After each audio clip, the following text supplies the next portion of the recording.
Hello everyone, good morning. Welcome back to my YouTube channel Kajal Tirth blog में आप सबका बहुत बहुत स्वागत है। तो ये ब्लॉग जो है ना, मैंने थोड़ा बहुत आज का शूट किया है और थोड़ा बहुत कल शाम का है। तो अभी जो है ना अभी शाम के बजे हैं, शाम नहीं रात ही बोलिए, अभी 9:30 बज रहे हैं। तो अभी जो है ना हम लोग गए थे डॉक्टर के यहाँ अपने शहर से बाहर भागलपुर। तो जो है ना आते आते 8:30 बज गए। तो मैं रूम गए, फिर कपड़ा चेंज करके अभी ऊपर आई हूँ। तो बाहर में तो बहुत ज़्यादा ठंडी थी। घर में रहने के बाद, ऐसे तो ठंडी है ही लेकिन फिर भी घर में रहने के बाद उतनी नहीं लगती है, लेकिन बाहर में तो बहुत ज़्यादा ठंडी लग रही थी। तो फिर मैं गई थी और बाबू गया था, बाबू को ही दिखाने हम लोग डॉक्टर से गए हुए थे।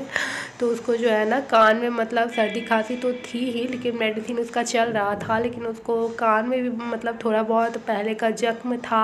एक बार जो हम लोग पिछले बार गए थे ना, तो तभी डॉक्टर ने दवाई दी थी, बोला था कि कान में थोड़ा सा जख्म हो गया है। तो उसका दवाई चल रहा था, लेकिन फिर दोबारा से भी तो चेक कराना होगा ना, क्योंकि कान आँख वाली बातें हैं और बच्चे तो बोल नहीं सकते। तो वो बहुत ज़्यादा कान में खुजली कर रहा था, तो सोचा कि इसको फिर से दोबारा चेक करा लूँ कि मतलब कितना तक ठीक हुआ है नहीं हुआ है। तो फिर गई थी डॉक्टर के यहाँ। तो फिर आते आते शाम हो गई और रास्ते में जो है ना, मतलब कि रास्ते में नहीं, वहीं पे थोड़ी सी लेट लग गई। तो बाबू भी जो है ना गाड़ी में बहुत ज़्यादा रोने लगा। तो उसको मतलब कि मजबूरन ठंडे में उसको बाहर घुमाना पड़ा, टहलाना पड़ा चुप कराने के लिए। तो और ज़्यादा थोड़ी बहुत ठंडी सब पे असर हो गई है, क्योंकि हवा बहुत ज़्यादा चल रही थी शाम में। तो सोचा कि थोड़ा सा आग जला के सेक लूँगी, तो जो भी आज बाहर की ठंडी है ना थोड़ी बहुत मतलब ठीक हो जाएगी, क्योंकि हवा जो है ना बहुत ज़्यादा चल रही थी। फिर भी उसको चुप कराने के लिए उसको बाहर में मतलब लेके उसको टहलाना पड़ रहा था।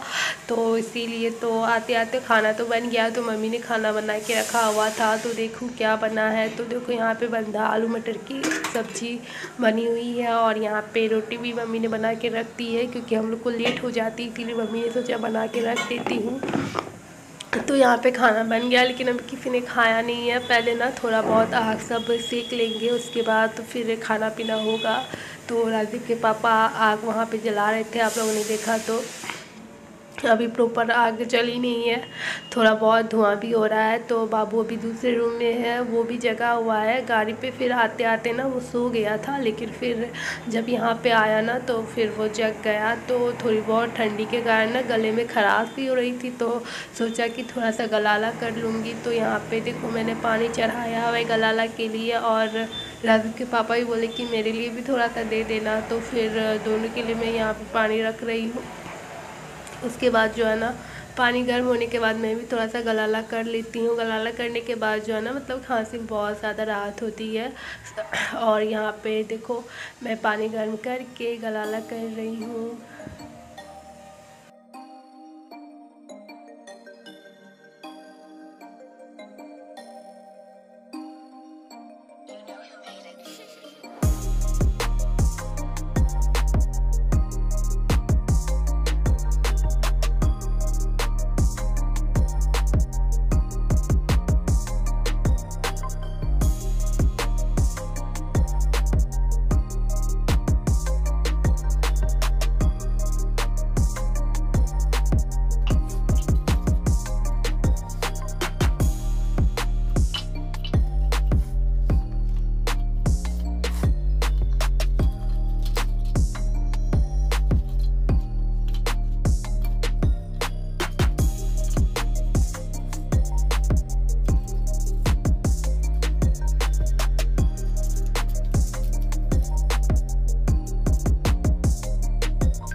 आग तो जल रही है, लेकिन जो है ना मतलब कि अभी पूरी तरीके से अच्छी से जली नहीं है। तो धुआं बहुत ज़्यादा होने लगा है, क्योंकि बाहर ज़्यादा धुआं निकलने का ये रास्ता नहीं है ना। फिर भी हम लोगों ने खिड़की विड़की से पर्दा को हटा दिया है, जो कि धुआं मतलब बाहर निकल जाए।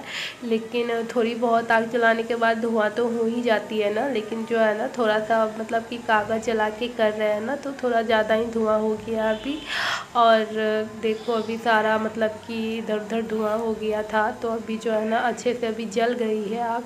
तो चलो सेक लेते हैं। वैसे आग सेकने के लिए मतलब कुछ कहता है ना, कुछ पाने के लिए कुछ खोना पड़ता है, तो सेकने के लिए ठंडी में तो आग सबसे ज़्यादा मतलब कि कहता है कि गुणकारी दवाई होती है ठंडी की। तो थोड़ा सा धुआं भी झेलना ही पड़ेगा सेकने के लिए। तो यहाँ पे देखो सेक रही हूँ। और फिर ये आज सुबह का सूट, तो यहाँ पे देखो सुबह सुबह में ठंडी में कपड़े और बर्तन धोना तो बहुत ज़्यादा टफ लगता है, लेकिन क्या करूँ, करना तो पड़ेगा। तो बाबू के कपड़े थे जो सुबह उसको फ्रेश किया ना, तो कल के सारे कपड़े निकाल दिए। फिर तो वही सब कपड़े बचे हुए थे, इनर स्वेटर टोपी सब, तो यहाँ पे मैं धो रही हूँ क्योंकि अभी ठंडी का मौसम है। तो इसीलिए सवेरे धो के मतलब कि दे देने से ना सूखने में थोड़ा सा आसानी होती है। अगर लेट से ही ठंडी के दिन में कपड़ा धो तो फिर सूखने में और ज़्यादा लेट लग जाता है। तो इसीलिए छोटे बच्चे के तो और जल्दी मतलब नहीं सूखे तो दिक्कत हो जाती है, क्योंकि गोद में ही रहता है लेकिन फिर भी गंदा हो जाता है। कभी काजल लगा लिया, कभी पाउडर लगा लिया इधर उधर, फिर तो इसीलिए कपड़े बहुत ज़्यादा हो जाते हैं। तो उसको जो है ना तुरंत ही धो के डालना पड़ता है, जो कि जल्दी से सूख जाए। वैसे तो आज पता नहीं, अभी तक तो धूप नहीं निकली है, लेकिन अभी धूप निकलने के आसार लग रहे हैं। तो चलिए फ्रेंड्स, ये ब्लॉग मैं रखती हूँ यहीं तक। आई होप आज का ब्लॉग आप लोगों को अच्छा लगे तो एक लाइक कर दीजिएगा, वीडियो को शेयर कर दीजिएगा। और जो भी न्यू हो मेरे चैनल को सब्सक्राइब नहीं किए अभी तक, तो प्लीज़ एक सब्सक्राइब करके हमें दिल से सपोर्ट कर दीजिएगा फ्रेंड्स। तो ये ब्लॉग मैं यहीं करती हूँ इन। तो मैं अभी बस कपड़ा धो के छत पे दे आऊँगी। तो चलिए फ्रेंड्स, मिलती हूँ नेक्स्ट ब्लॉग में, तब तक के लिए बाय बाय।